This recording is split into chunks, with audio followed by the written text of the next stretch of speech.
Hi guys, Gareth here, aka Rookie, and welcome to my Friday vlog. Hey! So, let's start. Well, recently I've been doing recordings. I've been using Fraps, and Fraps seems to be the best sort of tool. It's not. I need to get another separate device to record my audio, so I might buy a mic stand and set that up, kind of crap, so I can record my audio differently, which means my vlogs will be a lot better because I can sit here without these on. You can't hear me now, but hey, it doesn't matter. But I can actually talk in, sit here properly, and talk normally.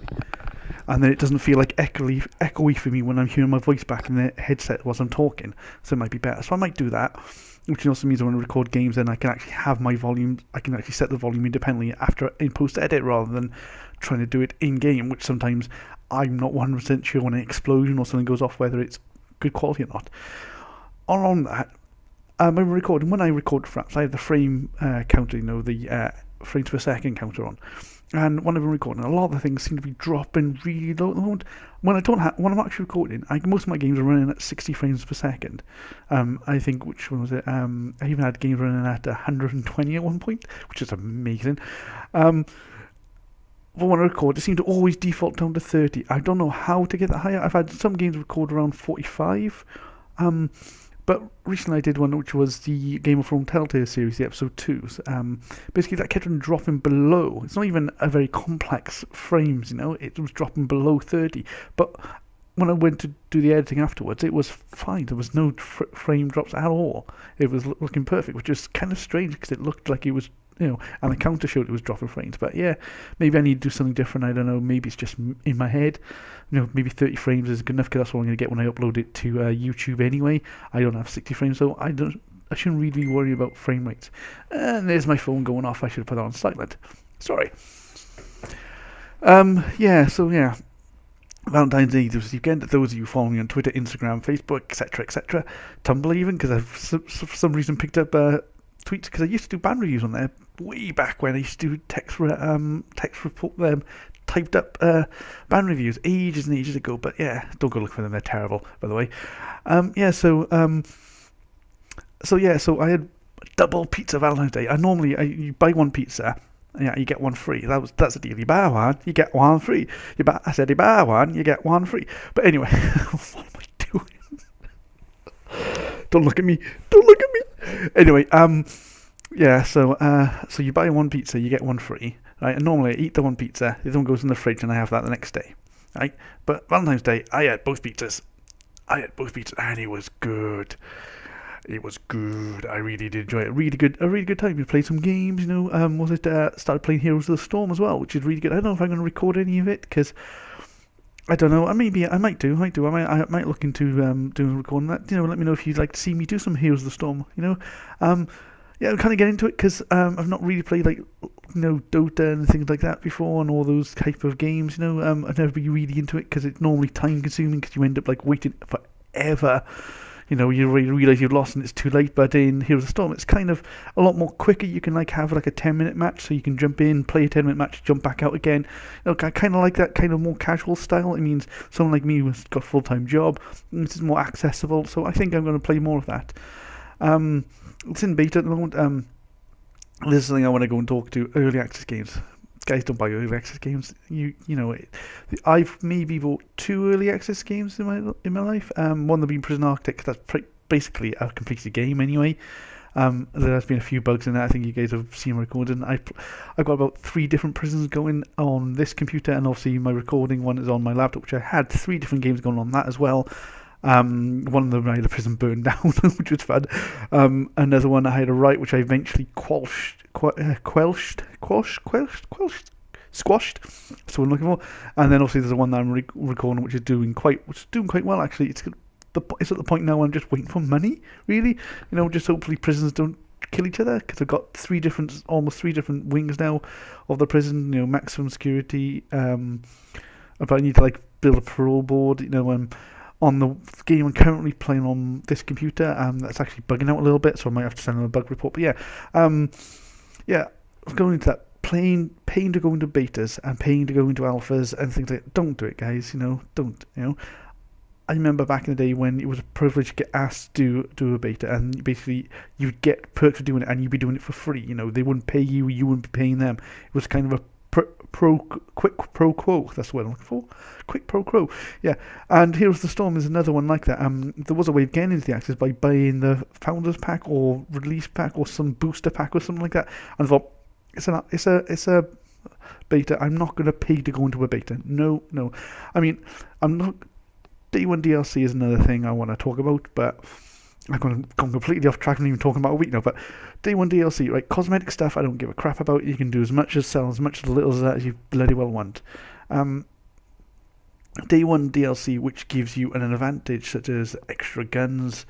I can understand pre-order bonuses. Okay, I'm not going to go into pre-orders right now because that's another can of worms. But pre-order bonuses and was it limited edition purchases, things like that. Okay, kind of agree with. But things when you can get day one DLC when you buy weapons and stuff like that. If it's a free-to-play game, I kind of okay, yeah, because that's your business model. But if it's a game that I'm paying like 20 to 40 quid plus, there should not be day one DLC when you have to pay to get things. And one of the reasons why I hardly play COD anymore and I play other games, basically because COD, once they do a map pack release, which people have to pay for, it kind of splits those people who are playing, and I kind of get, I don't really want to play that anymore. I just kind of lose my interest in it. So I've got completely off subject. Right, okay. Basically, don't pay to go in alphas, don't pay to go in betas, and don't pay for early access games. Right? If you're wanting to know about an early access game, whether it's worth buying or not, look at the YouTubers. There's plenty of YouTubers out there already playing them. They are spending money because it's their business to make videos on it. Yeah, so you can go out there and look at videos already out there. See if it's something that you would enjoy. I mean, don't just go and look at the YouTubers that you like and see if they're playing it. Look at ones that you detest as well, because you'll pick up something else about that game that you think, oh yeah, okay, that's some more information. Do research before going into an early access, because an early access game may never get finished, and you're stung there and you're fucked up the ass. Which brings me on to another thing. I'm swearing too much. I am swearing so much. I was, one of the people I give a lift to work basically pointed out to me, I'm swearing a lot more than I used to. I know I said I'm not going to care about not swearing, but I need to maybe get a little under control and swear a little less, just a little bit less. But hopefully that'll be alright. Hopefully I can get that under control. I had a shit Monday, and my week hasn't really get improving. Basically, there's things that happened. One of them is I broke my 200 quid iron, which is a jet steam iron that my mum got me for my 30th birthday. I know, really good present, mum, but actually it's a really good iron. I think what's happened is the water pump is broken, because basically there's like a container. Let's show you. It's just over there. See, there's the iron there. You can see how messy my flat is. So you can see the iron there. That iron there, the container at the bottom has where you put all the water and everything, and then there's a thing that pumps through. So it's basically like a jet stream. Basically, it's like if you crap at ironing like I am, it's one of the best things because ironing becomes so easy. And if you're good at iron, you'll iron a shirt in a minute, even less than that. It's an amazing thing, It's well worth the investment, but the pump's gone, so I'm probably going to have a look at it myself, maybe send it off to get fixed, I don't know. But yeah, it's well worth it, it's good iron. The other thing that's happened is I've been attacked on social media this week, basically starting on Monday. And now I've been attacked in the past, and I'm going to deal with it the same way I deal with it always. I'm just going to ignore it, and I'm just going to block those people. And so basically you can go with that and delete the Facebook, the Twitter comment, the YouTube comments and stuff like that, and just basically know it's the best way to deal with it. I mean, it's basically one of the reasons why I don't really use Ask FM anymore, because I just get a torrent of rubbish, torrent of abuse. And it's got to be from someone who follows me on Twitter, or someone who knows me, or knows the people I speak to a lot on Twitter. Basically, I'm going to tell you what the abuse is. Basically, I'm getting accused of being a paedophile. Yeah, and that's not me. Just because I'm talking to people who are younger than me on Twitter, You can say that about a lot of people who talk to others on Twitter, so those people can go fuck themselves who say that, because it's not me, and yeah, that's all I'm going to talk about it. So, on to that, I've been feeling a bit depressed this week, especially today, because I'm actually drinking whilst recording this. I know I said I probably would never do that again, but I am drinking. Basically, I need to cheer myself up a little bit. which I did yesterday. But basically, my secret plan that I keep on mentioning is kind of falling apart, so it looks like it's not going to happen, and it kind of upset me. So yesterday, I was in two minds whether to go, but I need to cheer myself up. So I went to Brighton yesterday, going to see Bec Sandridge play, which was amazing. She's got such a regal, regal sirens. No, regal. I'm trying to think of the best way to describe her voice now. Yeah, it's like a bewitching regal voice. That's the best way to describe her voice. It's really good. She's really good. I was just going to see her live. She's actually on tour at the moment. Check her out, Facebook, Twitter, etc., etc. I'll put a link in the description below so you can find her and so you can see what she's doing and go to one of her gigs. An amazing person as well as just an amazing singer.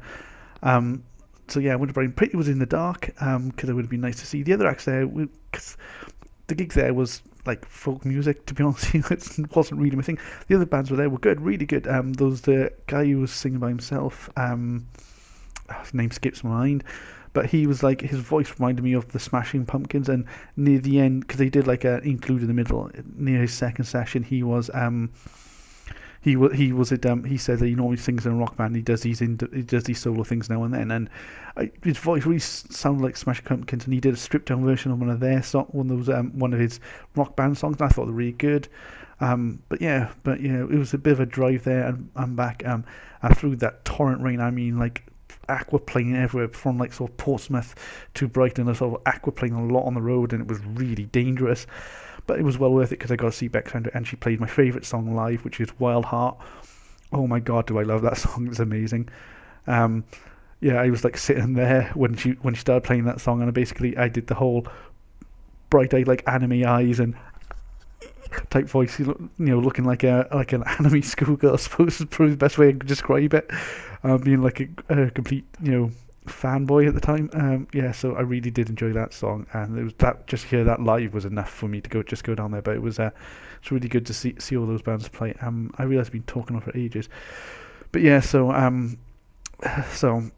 that cheered me up yesterday and made me feel a bit better. Tonight I'm going to another gig in Winchester. I'm going to see Signals, and then tomorrow I'm going to go and see two of my best friends get married. Yeah, so that's going to be good. So that's in Chichester. So yeah, so I'm going to be cheered up by the end of Saturday. Probably emotional, probably a bit of crying, but yeah, it's going to be good. Anyway, I've been blabbering on about crap for too long. Anyway, I'm going to say goodbye. Hope you enjoyed the video, and I hope you had fun this week.